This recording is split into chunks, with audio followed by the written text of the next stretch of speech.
Welcome back to our channel, where today we're about to uncover one of the most shocking, mysterious, and often misunderstood stories in the entire Bible. The story of the serpent in the Garden of Eden. We've all heard it. A snake, a forbidden fruit, and the fall of humanity. But what if I told you that this story goes far beyond what we've been taught? What if the serpent wasn't just a snake at all, but a fallen divine being that set the stage for a cosmic battle between good and evil, one that still affects us today? In this video, we're going to dive deep into what the original Hebrew text reveals about this ancient and powerful narrative. We'll unravel the true identity of the serpent, shedding light on who it really was and why it was allowed into the garden in the first place. You might be shocked by what we uncover. What if I told you that this seemingly simple story holds a prophecy, one that points directly to the need for a savior and a divine plan that was set into motion long before humanity even existed? But here's the real twist. This story doesn't just end in deception and despair. It also carries a message of hope, a victory that was planned from the very beginning, fulfilled through Jesus Christ. How does this ancient battle tie into your life today? What hidden truths does it reveal about your purpose in God's grand design? Stick with us till the very end, because what you're about to discover will change the way you see this story and perhaps the world itself. You won't want to miss what we have to share.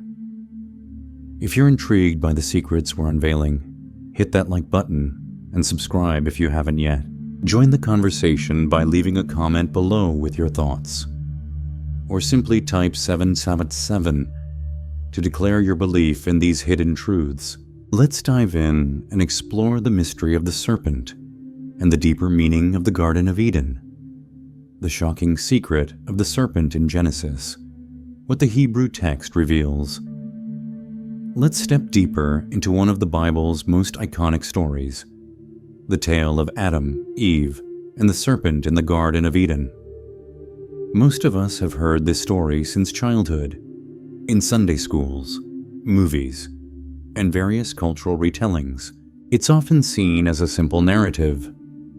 The serpent deceives Eve, who eats the forbidden fruit, shares it with Adam, and as a consequence, both are cast out of Eden. This moment is traditionally viewed as the origin of sin, the point where the world became broken. But is this all there is? Is it possible that centuries of interpretation have only scratched the surface of a far more profound reality? But let's pause and reconsider what we think we know. In Genesis 3:1, the Bible tells us, "Now the serpent was more crafty than any of the wild animals the Lord God had made."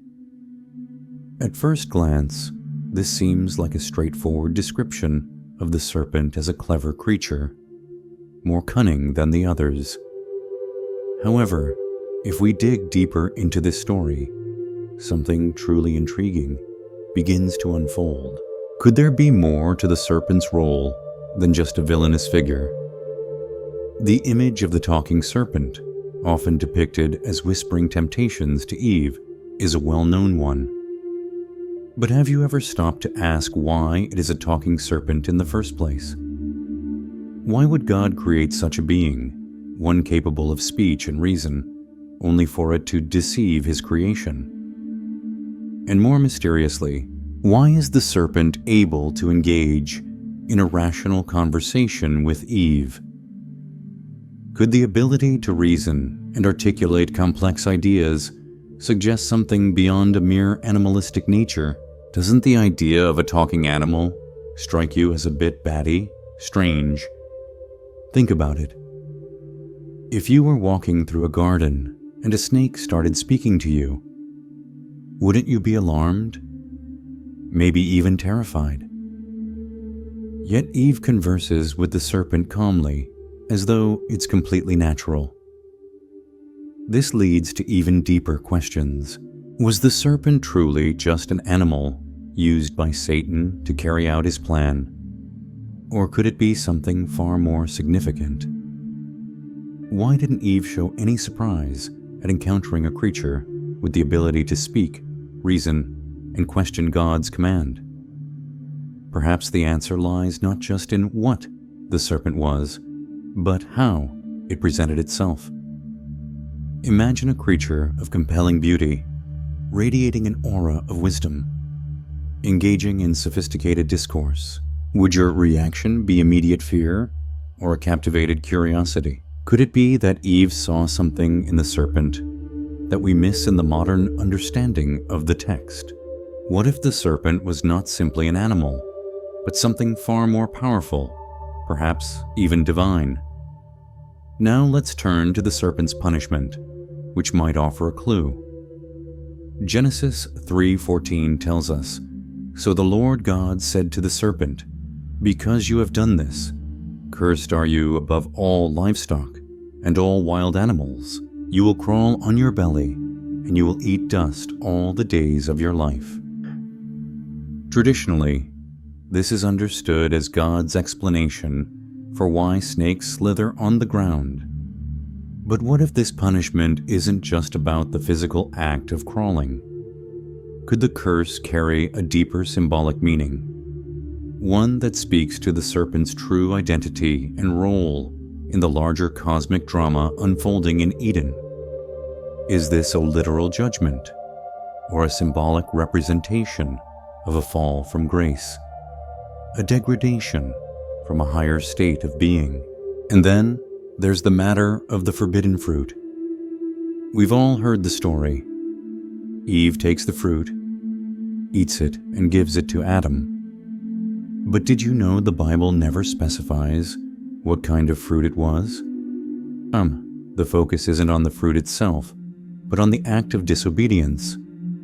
The serpent convinces Eve that by eating the fruit, she will gain the knowledge of good and evil, making her like God, Genesis 3:5. But let's pause here for a moment.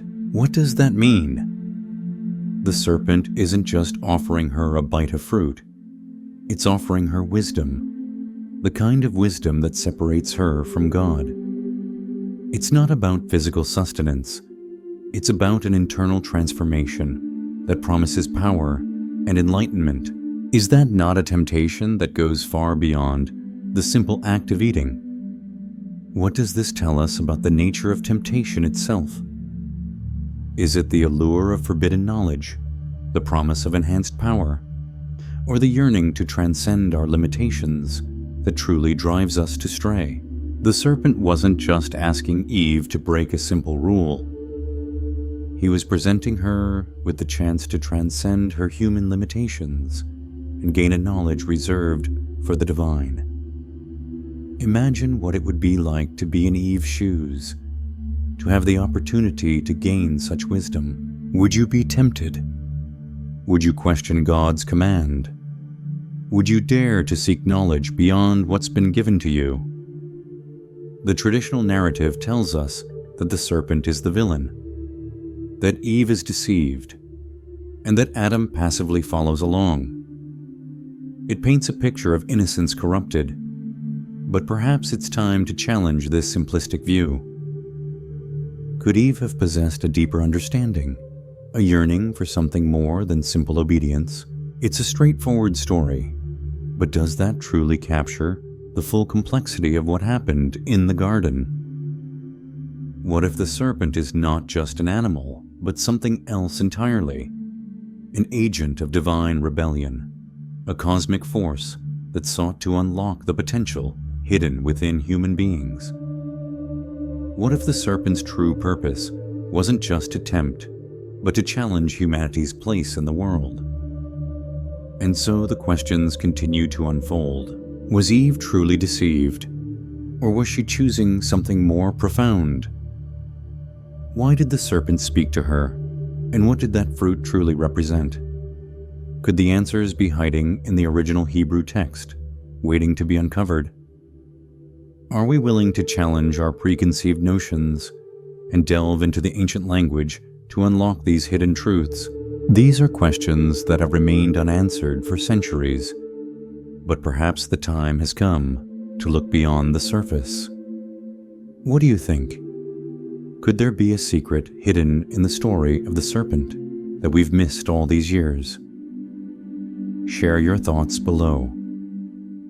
What do you believe the serpent truly represents?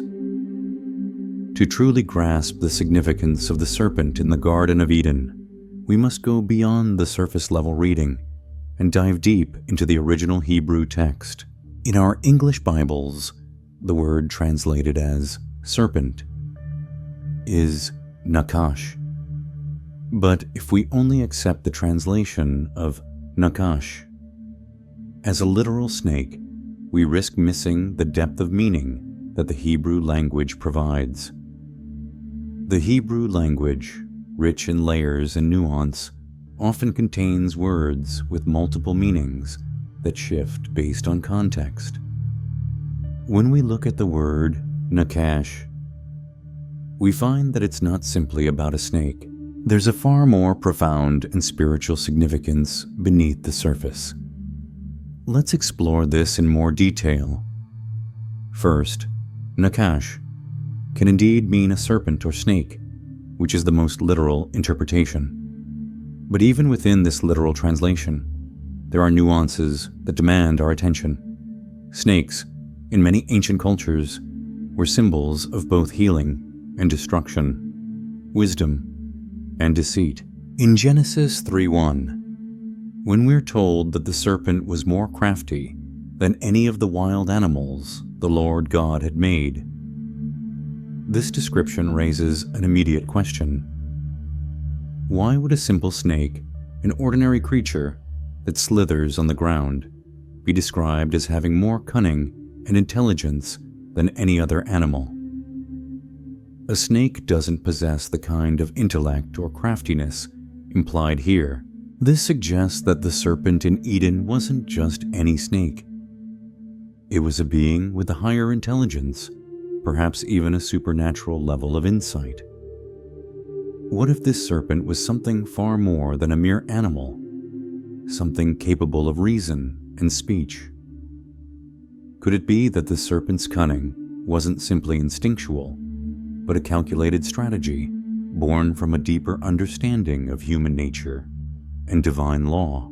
The second and perhaps more intriguing meaning of nakash is a shining one. Yes, the Hebrew word can refer to something that shines, radiates, or glows. This opens a whole new layer of interpretation. Imagine the scene in the Garden of Eden, the lush greenery, the abundance of life, and then a creature that emanates light, drawing Eve's attention with its radiant presence. The visual impact alone would have been significant.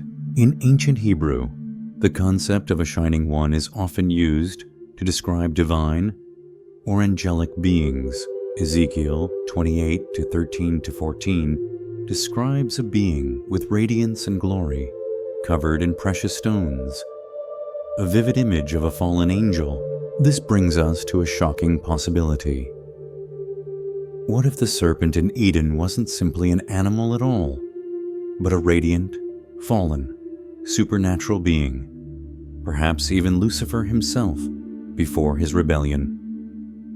Could it be that the serpent wasn't merely a creature of the earth, but one who once shone with heavenly light, now cast down and twisted in purpose? This interpretation casts the Garden of Eden in a new light, not just as a place of innocence, but as a battleground between divine forces. But the meaning of Nakasha doesn't end there. It also carries the implication of a deceiver or enchanter. Think of a master illusionist, captivating their audience with dazzling displays and clever misdirection. This is the essence of the Anakash. As a deceiver, the root of Anakash can refer to the practice of divination or enchantment, of manipulating others through deceit. This is a crucial element, as it aligns perfectly with the role the serpent plays in the story. The serpent in the garden doesn't just offer a piece of fruit. It manipulates Eve with words, subtly twisting the truth. It deceives her, leading her to question God's command and suggesting that the knowledge of good and evil will make her like God. This is the serpent's primary function: to deceive, to lead humanity astray with lies and false promises. It is not through brute force, but through subtle persuasion that the serpent achieves its goal. Now consider the implications of this understanding. The serpent was not merely a creature that tempted Eve with a fruit. It was an agent of deception, perhaps an angelic being who had fallen from grace, using its intelligence and shining radiance to sway Eve into making a choice that would forever alter the course of history. The stakes are infinitely higher when we consider this possibility. It's not just about breaking a rule. It's about succumbing to a cosmic deception. Could the serpent have been a divine figure, once full of glory, who now chose to lead humanity astray out of jealousy, envy, or pride? The notion that the serpent may have been Lucifer before his fall adds an entire dimension of complexity to the story. Instead of seeing the serpent as just a tempter, we now see it as an active participant in a cosmic rebellion, one that seeks to pull humanity away from God's perfect plan. What do you think? Does this new understanding of Nakash change how you view the serpent's role in the Garden of Eden? Could it be that this radiant, deceptive being had a far more sinister purpose than we ever imagined? What does this mean for us? How does understanding the deceptive nature of Anakash help us to discern truth from falsehood in our own lives? When we delve into the Hebrew text, we uncover something far more profound than a simple serpent slithering through the grass. The serpent is not just an ordinary animal. It is depicted as a powerful, cunning, and potentially divine being. It's almost as if the author of Genesis wanted us to look past the literal imagery of the snake and focus on the spiritual deception at play in the garden. The Hebrew word Nakash, when translated as a shining one, is strikingly similar to how angelic beings are described elsewhere in the Bible. In 2 Corinthians 11:14, the Apostle Paul warns, "And no wonder, for Satan himself masquerades as an angel of light." This verse adds a layer of understanding. Could the serpent in Eden have appeared as a radiant being, shining with divine light, using its appearance to deceive Eve? Instead of a mere reptile, perhaps it was a being cloaked in beauty and glory, like a fallen angel, twisting truth with its allure and charm. Imagine the sheer power of such a deception. The ability to manipulate perception and create a false reality. Now let's consider, was the serpent just a creature, an animal doing what animals do? Or was it something far more sinister, an entity with a higher intelligence and a malicious agenda? Was it simply an instinctual act, or a deliberate assault on God's creation? The Hebrew text seems to strongly suggest the latter. The use of Anakash points us to a being who is not only physically present in the Garden of Eden, but also represents a spiritual force, actively opposed to God's will. This wasn't simply a snake. It was a deceiver, an agent of darkness, wielding lies and false promises to bring about spiritual death. What does this reinterpretation do to our understanding of the story? It completely shifts our perspective. Instead of imagining a harmless garden snake, we begin to see the serpent for what it truly was: a fallen divine being, an embodiment of deception. The serpent wasn't merely tempting Eve with fruit. It was challenging God's authority. questioning divine wisdom, and leading humanity astray with its alluring words. It wasn't just an animal playing a part.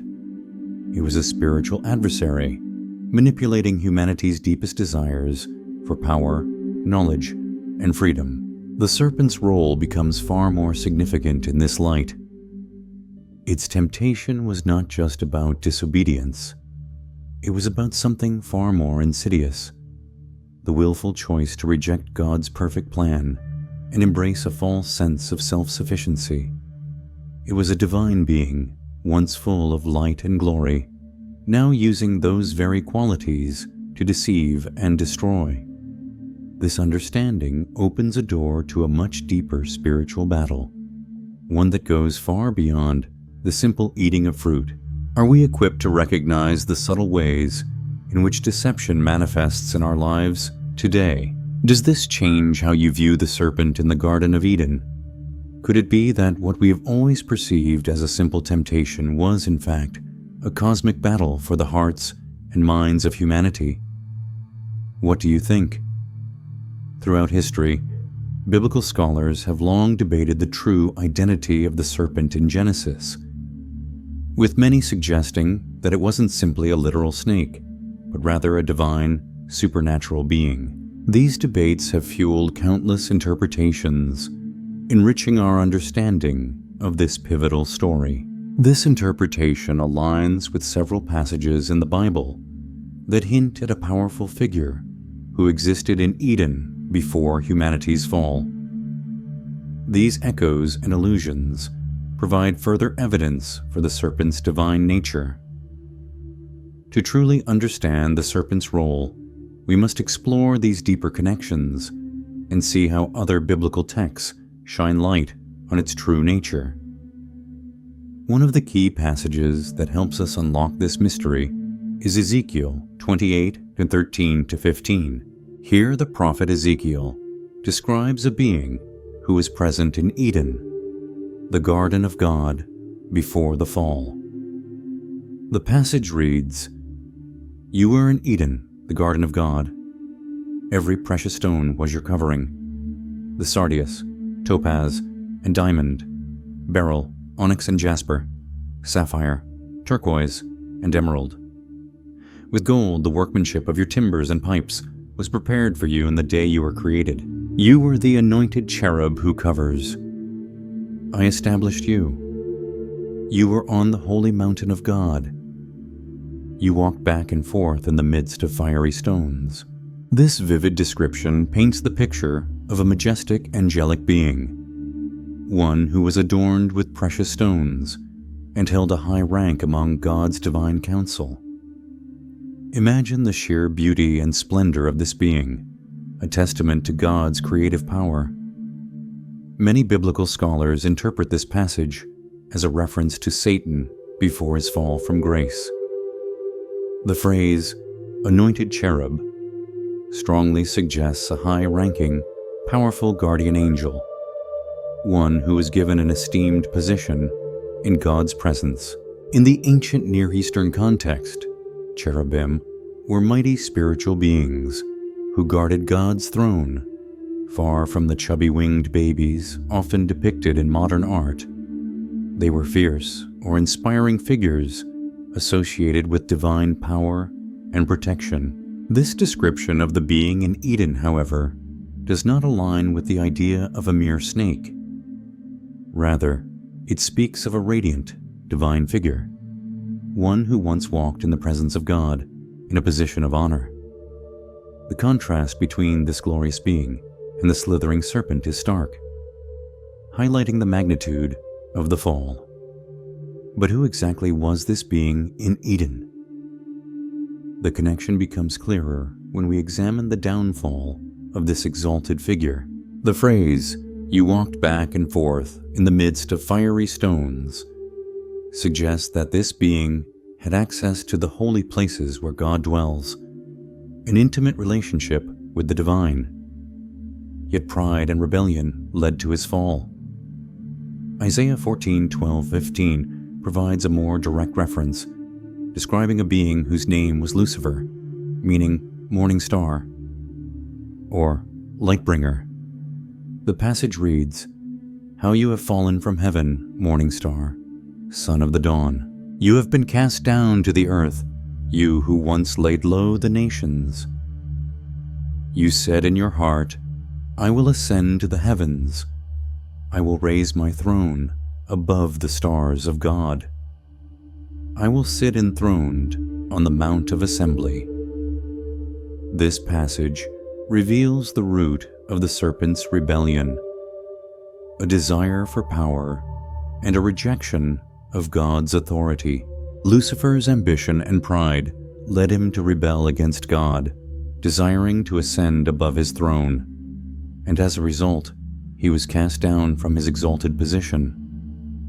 This fallen angel, whose pride turned him into a deceiver, is the same figure that many scholars believe was present in the Garden of Eden, disguised as the serpent.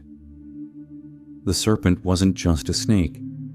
It was Lucifer, a once glorious cherub who had fallen from grace, now masquerading as a deceiver to lead humanity astray. This understanding shifts everything we thought we knew about the serpent. It was not a mere creature of the earth, but a once divine being who had the ability to challenge God's authority, to deceive with craft and cunning. The serpent in Eden was not simply an animal tempting Eve with fruit. It was a fallen angel, an embodiment of rebellion, seeking to corrupt God's perfect creation. And through his deception, he led Adam and Eve into the ultimate act of disobedience. What does this reveal about the true nature of temptation? It wasn't just the allure of forbidden fruit, but the deception of a fallen being, once full of light, now using his charm to manipulate and deceive. This knowledge transforms how we see the fall of humanity. It wasn't just the disobedience of two individuals, but the triumph of darkness seeking to overturn the divine order of creation. It reveals the ongoing battle between good and evil that continues to shape our world today. Now that we understand the true nature of the serpent, the question arises, how does this shift our understanding of the choices Adam and Eve made? Were they simply deceived by an animal, or were they tricked by a fallen angel, a being who had once known the glory of God and now sought to bring others into his rebellion? How does this knowledge impact our understanding of free will and the consequences of our choices? What does this mean for us today? And how does it challenge our view of temptation and spiritual warfare? In 2 Corinthians 11:14, the Apostle Paul offers a powerful insight into the nature of Satan. And no wonder, for Satan himself masquerades as an angel of light. This verse reveals a crucial element of the deceiver's character. Satan often appears as something good, something beautiful, hiding his true malicious intentions beneath a mask of allure.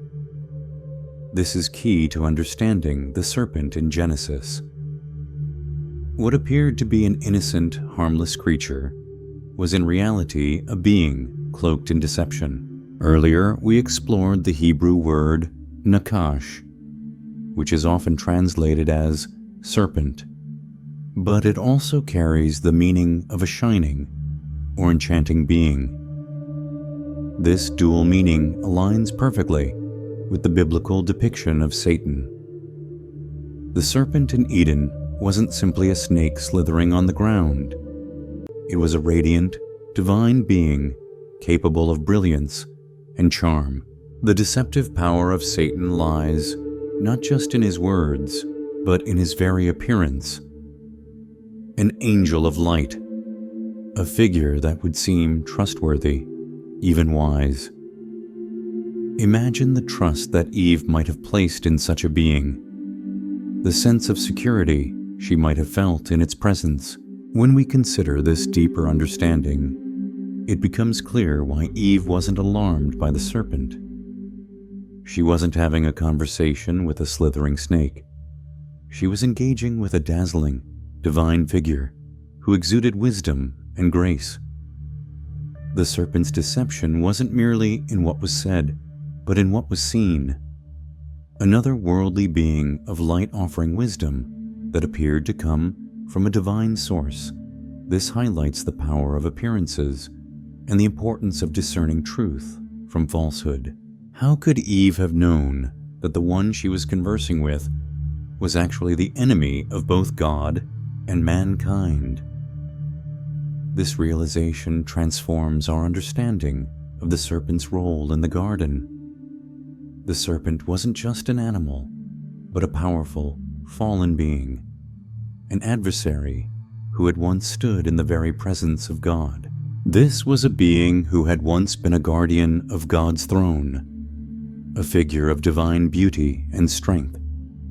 Yet now, as a fallen being, it used that same charm, intelligence, and radiance to lure humanity into rebellion against God. And this, perhaps, is the most unsettling truth of all, that the greatest deceptions often come from those who appear to be the most trustworthy. So, we've journeyed through the Garden of Eden, peeled back the layers of the serpent's story, and uncovered how much deeper the narrative goes than we often realize. It's a story about deception, yes, but even more so, it's a story about God's enduring promise of hope and redemption, a plan set in motion from the very beginning, foreshadowing the ultimate victory through Jesus Christ. The message is clear. Even in the face of darkness, light prevails. Now, I'd love to hear your thoughts. What resonated most with you in this video? Do you have any questions about what we discussed, or a different perspective to share? Leave a comment below. Let's keep this conversation going. And if you found this exploration enlightening, please hit that subscribe button. We'll be diving into more fascinating and thought-provoking topics in future videos, and you won't want to miss out. Thanks for joining me on this journey, and I look forward to seeing you in the next one.